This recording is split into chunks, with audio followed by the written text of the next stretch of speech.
Yung mga boss, Toyota Wigo G. Yan, kakabitan ko siya ng Boss Europa. Yan, check natin yung kakabit natin. Yan, ito yon, Boss Europa horn, isang set para dito. So ngayon, check muna natin yung ano niya, yung tunog.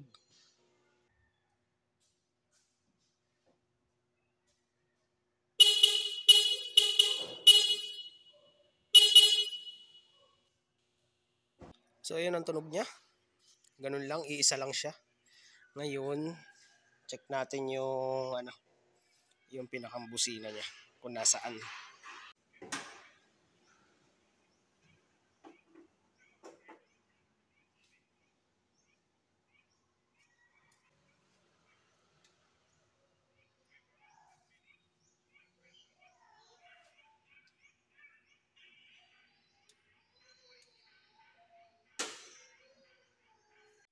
Yun na, andito yung ano, yung stock na busina niya, isang piraso lang. Ayan, nakita nyo.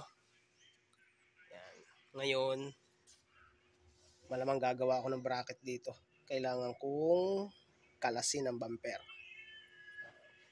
Ayan, subukan kong kalasin ng bumper. Titingnan ko kung saan ako magkakabit. Pero duda ko parang magkahiwalay ko gagawin na. Malalaman. Tingnan ko kung pwedeng kahit hindi nakalasin ng bumper. Titignan ko muna. Yung tipong kahit hindi nakalasin ng bumper. Ayun, may butas dito yun. Yun. Tapos dito, tingnan natin. Ay, may butas din dito. Susubukan ko muna ang hindi nakalasin ng bumper. Para mas maganda. Tignan natin dito sa ilalim. Sisilipin ko na muna. Liit lang ng alternator niya. At ayan na nga mga boss, at dahil nga nakakita na ako ng paglalagyan ng ating busina, ayan. Kung makita nyo dito, pag sumilip kayo dito sa part na to, tapos ay titingin kayo dito, ayan. May makikita kayo dyan butas. Ayun. Yun yung butas na yun. Yan, yung butas na yan. Tapos dito, sa kabila, meron kasi ditong butas na pinaglalagyan ito. Itong socket na ito. Yan, itong socket na ito dito.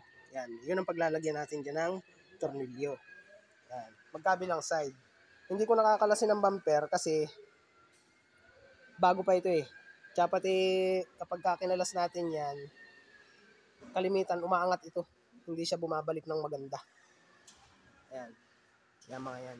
Kaya pwede naman siyang ikabit na nakakabit pa rin yung bumper. Pwede na natin dukutin yan dyan. Tapos dito, pwede rin dito. Okay? Ngayon, ipakita ko naman sa inyo yung mga ikakabit. Dito ang kailangan natin, syempre, kumuha ako ng 6 na metrong wire at isang 3 metro, yung maliit. Yan. Tapos syempre, 70 amperes na relay. O kaya boss relay, pwede rin naman yun eh. Pero sa akin, ginagamit ko ito 70 amperes.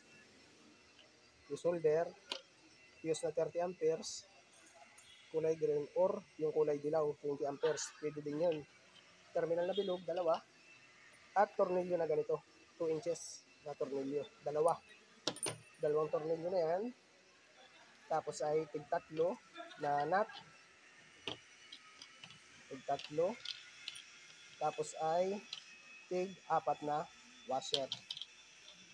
Ayan. Yan ang set niyan. Para sa isang set na, sa isang busina, isang tornilyo, 3 nut, 4 na washer. Same lang yan. Okay? Tapos ngayon, ituturo ko sa inyo kung paano ikakabit yun.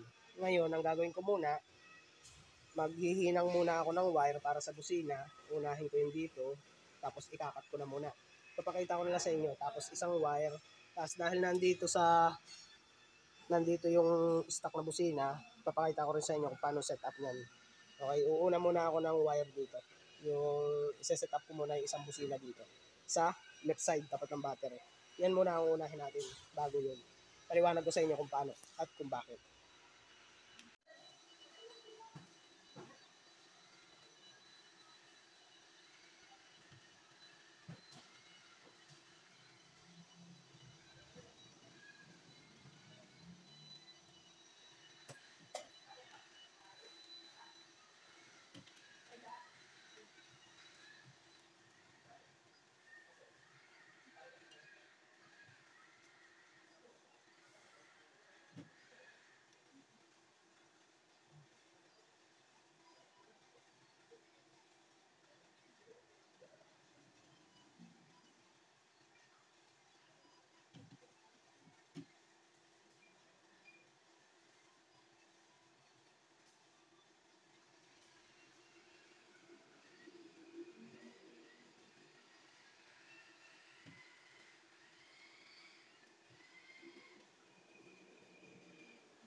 At yan ang mga boss, yan ang ginawa ko. Ito yung para sa left side. Yan. Pagka nabalutan nyo na mula dito, na halos kalahating metrong tape, yan, mag-allowance lang kayo hanggang dito. Ganyan. Tapos dito naman, para sa right side, tapean nyo lang ng ganyang kahaba. Mahigit kalahating metro. Kasi mamaya pa natin titipan niya ng buo gawa nito. Yung para sa source ng busina, nilagyan ko lang ng hinang din yan. Yan. Para ito na yung isusuksok ko doon sa sakit ng original. Tapos yan, ititape ko lang yan dito. Depende sa haba nung pagkakamadahan ko ng wire. Kung saan abutin. Kaya hanggang dyan lang ang tape ko niyan. Okay, ngayon, sasalpa ko na muna itong nasa left side. Doon sa tapat ng battery. Papasok ko na muna yan doon sa bracket. Ipapakita ko sa inyo kung paano.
Yan mga boss, naikabit ko na yung dito sa left side na busina. Ganyan ang ginawa ko. Yan, kung makita nyo.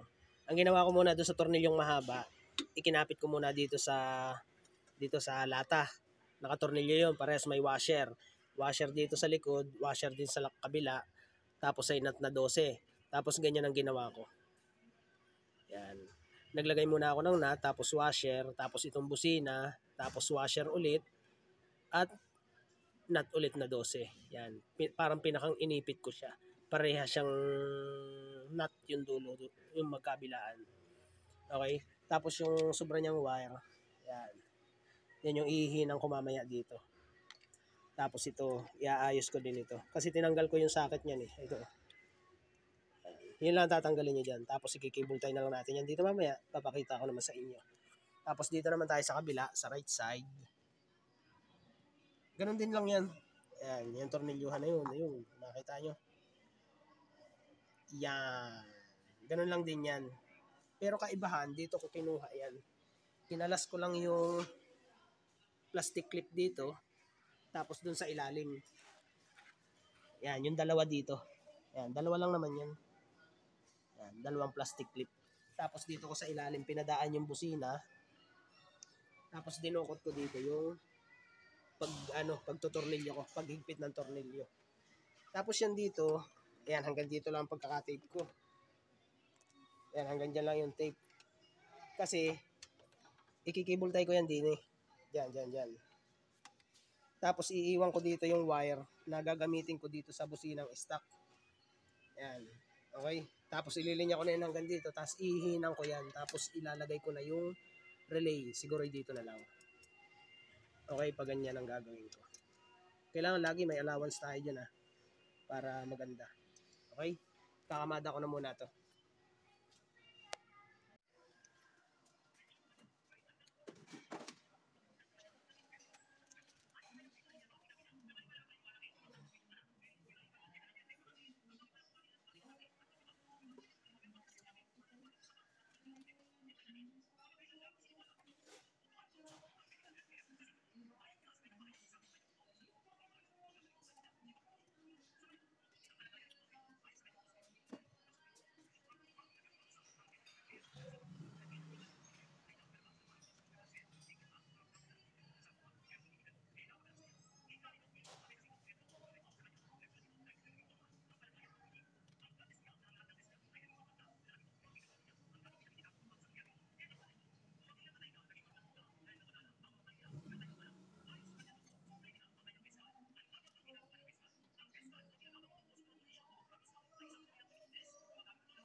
At ayun na nga mga boss, may kamada ko na.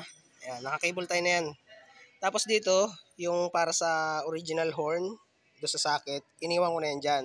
Tapos nakita nyo naman, isinama ko na sa pagkakabalot ko do sa dilaw na wire. Tapos yan, tinanggal ko muna yung mga clip, apat, para lang mailusot ko yung wire. Ayan, dito. Ayan. Tapos sinilinya ko dun sa may sa may cable nitong hood. Ayan, papunta dito. Ayan. Tapos syempre nilusot ko na yan dito, kita nyo naman.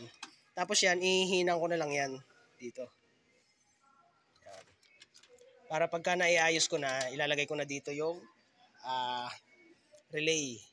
Hanap na lang ng pwesto, siguro dito na lang. Bahala na kung saan nabutin. Ayan, okay. Ito, ihihinang ko na muna yan dito.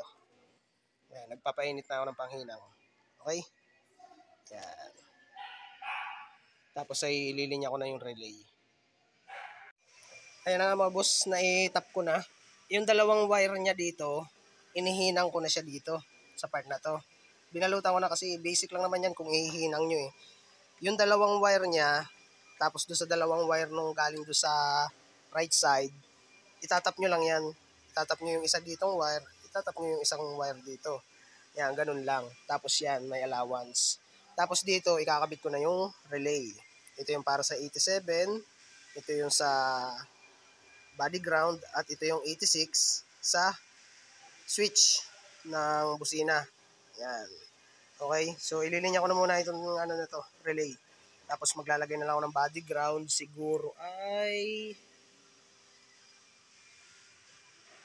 dito na lang. Ayan, dito sa 12. Tapos ay dito, tingnan natin. Paano ba ito? Sige, mamaya na. Basta dyan ko ililinya ko na muna to. Yan, maglilinya na ako. Dito sa tatlong wire. Pagka naglinya na kayo dyan, ito yung sa switch, galing doon sa stock na busina. Ang gagawin nyo na muna dyan, dito sa wire ng ng busina, kakat muna kayo dyan ng ganito kahaba. Yan. So naputol nyo na, wag muna kayo magpuputol dito para mahaba pa rin siya. Tapos yan, putulin natin, talupan natin. Tapos dito, tingnan nyo ito yung nakatayo, ito yung nakabalagbag. Yan. Ito ay 87, 30, 85 at 86. Kaya harap nyo sa inyo yung nakabalagbag na ganun. Ayan o.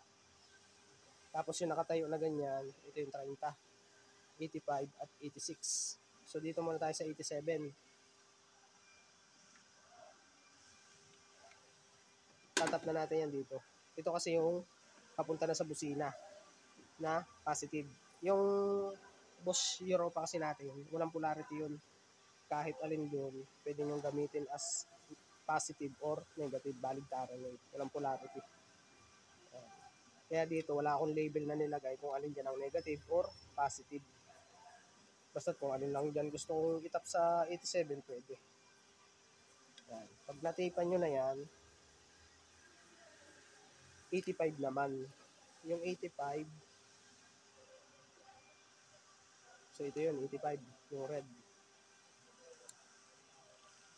Yan. Pagka nakuha nyo na yung natalupan nyo na yung 85, ang gagawin nyo naman dyan, ipapantay nyo. Itatap nyo lang yun dito sa isang wire. Ito yung ground. Yung ground ng relay at ground ng busina, pagsasamahin na natin yun.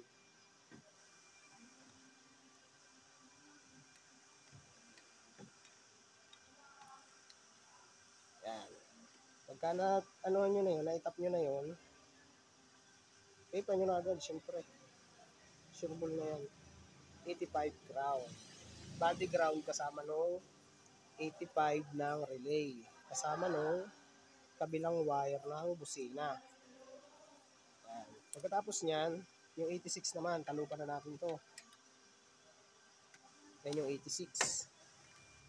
Tapos yan, papantayin nyo lang din yan para maputol nyo yung sobrang wire. Yan. Pag naitapat nyo na yun, yung wire nya, saktuhan, doon sa may tanop nyo, ano nyo yun, tatandaan nyo yun. Yan. Tapos, mag-adjust lang kayo, ganun lang. Tapos yung nakagatan nyo ng wire, Tatalupan nyo na yun. Para sakto lang siya. Or discardin nyo na yun kung paano siya papantay. Ayan o. Saktuhan siya. Tapos yan, syempre, tapean nyo na agad. Basta't oras na natalupan nyo na, naitap nyo na, sureball na kayo, tapean nyo na agad para dalin-dali.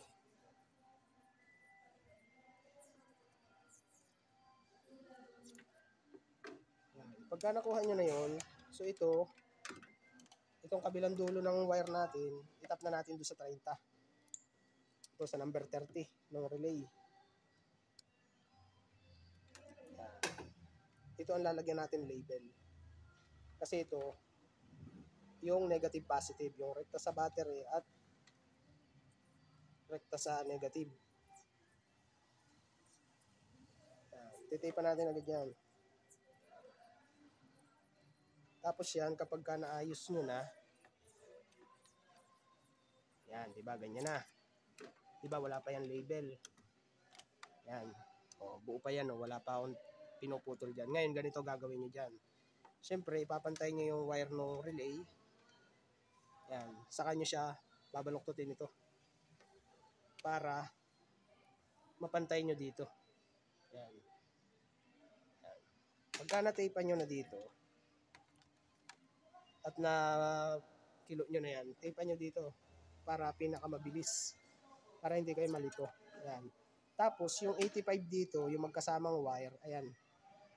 Siyang lalagyan nyo ng label na negative. Yan. O, diba? Alin dyan ang negative? So, syempre, yung may tape. Yan. Yan lagi. Basta't nilagyan ko ng itim, yan yung negative para sa akin. Ngayon, pagka nakuha nyo na yun, kapag natandaan nyo na yun, namarkahan nyo na, pwede nyo na yung balutan. Balutan nyo na kung hanggang gusto nyo. Mas maganda kasi, babalutan natin ng wire lahat para walang kakaibang wire na lalabas dyan. Makukulay kasi yung ginamit nating wire. Kaya, kailangan mabalutan.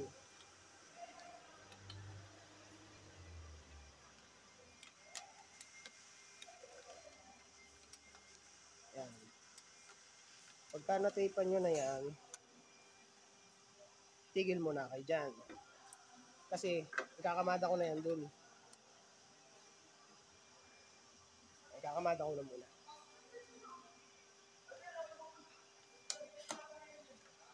Kapag nakamada nyo na yan dyan, kita ba?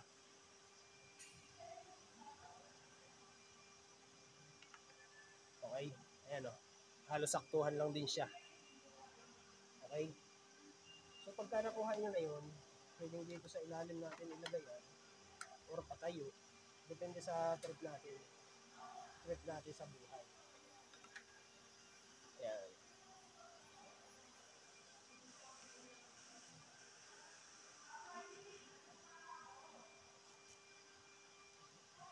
Okay, ayusin ko lang muna to. Papakita sa inyo.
At ayan na nga mga boss, tapos na.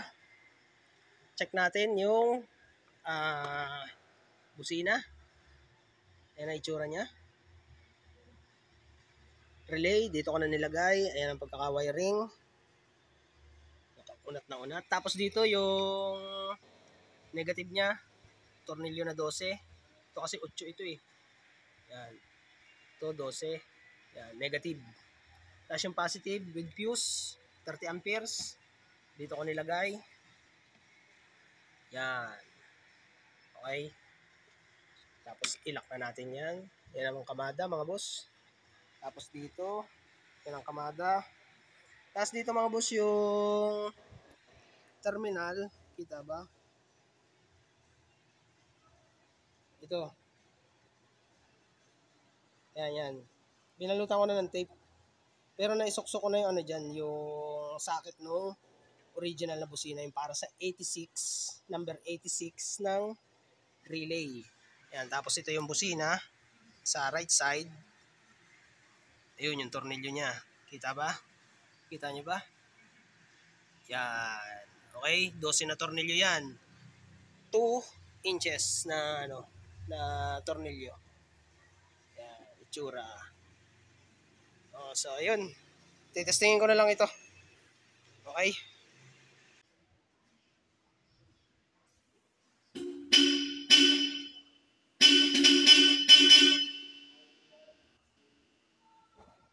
Yun mga boss, nakinig nyo kung ano ang comparison ng stock at yung upgrade na ng Bosch Europa na busina. Yan. Ito ay Toyota Wigo G. Ito yung bagong modelo ngayon. Wala na siyang fog light. Yan. Hindi ko na kinalas yung bumper. Yan. Para iwas angat ng bumper.